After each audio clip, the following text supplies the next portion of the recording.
Hello, fellow project managers. My name is Tim McDearman, and I'm a software development project manager living in the beautiful city of Tampa, Florida.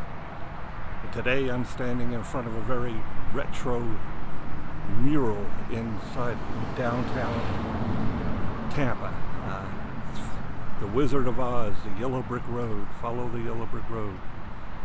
Why am I standing in front of this mural? Because it's very retro, and I'm going to talk about an Agile Coaching, the Sprint Retrospective meeting, because that's a meeting where a lot of Agile coaching happens.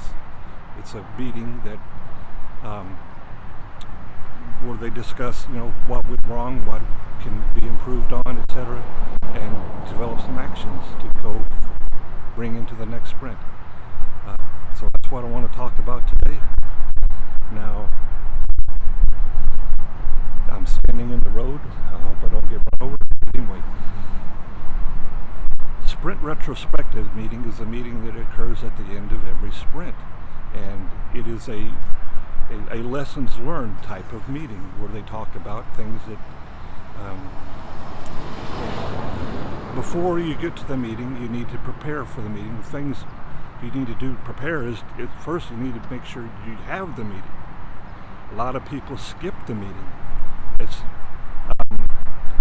and that's a very bad thing to do, because feedback is the breakfast of champions. If you want your team to become a team of champions, they got to get feedback, and this is where a feedback meeting occurs. Of course, during the sprint, you give feedback during the sprint as needed, but sometimes you need a longer period of time to discuss bigger issues. So this is what that meeting is for. So don't skip the meeting. Number two thing to not do is to prepare an agenda. Now that sounds pretty odd, but the purpose of that is, if I prepare an agenda for this meeting, I'm going to probably put things on there that I think the team needs to do. And it's not, as an Agile coach, I want to put myself out of a job. I want my team to become people that can coach themselves, that can police themselves, etc. So I don't prepare an agenda for that reason. In the meeting, the agenda will kind of become evident through the process of the meeting. And number three is this meeting it needs to be the expression, what happens in Vegas stays in Vegas. This needs to be that type of a meeting. It needs to be a meeting where people are able to openly discuss the issues. They need to be able to say, hey, I screwed up. I'm sorry.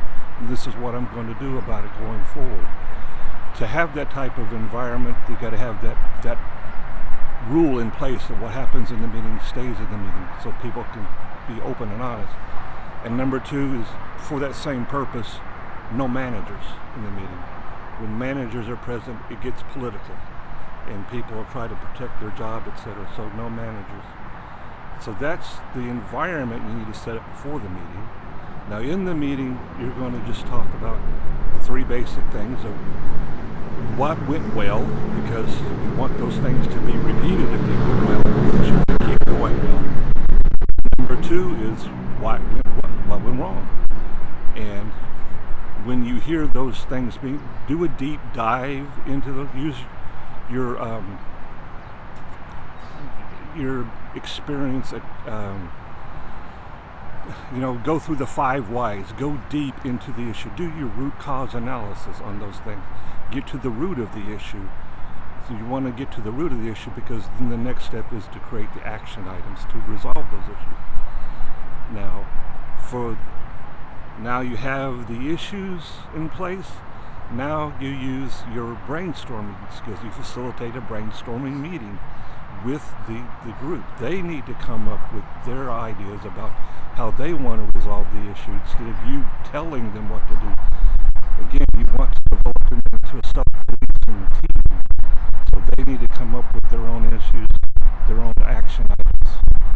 And you just facilitate that discussion. That's all you do.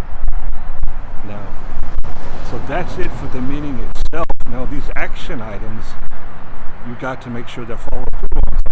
do that? Well, these actions, since they are to do, they then go on the product backlog so that they can be tracked and measured, etc.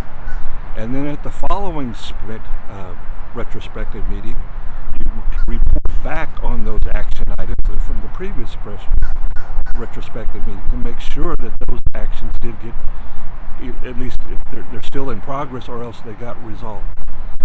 So that's it. That's how you could do a sprint retrospective meeting as an Agile coach. Now it's time for me to follow the yellow brick road. Da, da, da, da, da. Thank you very much.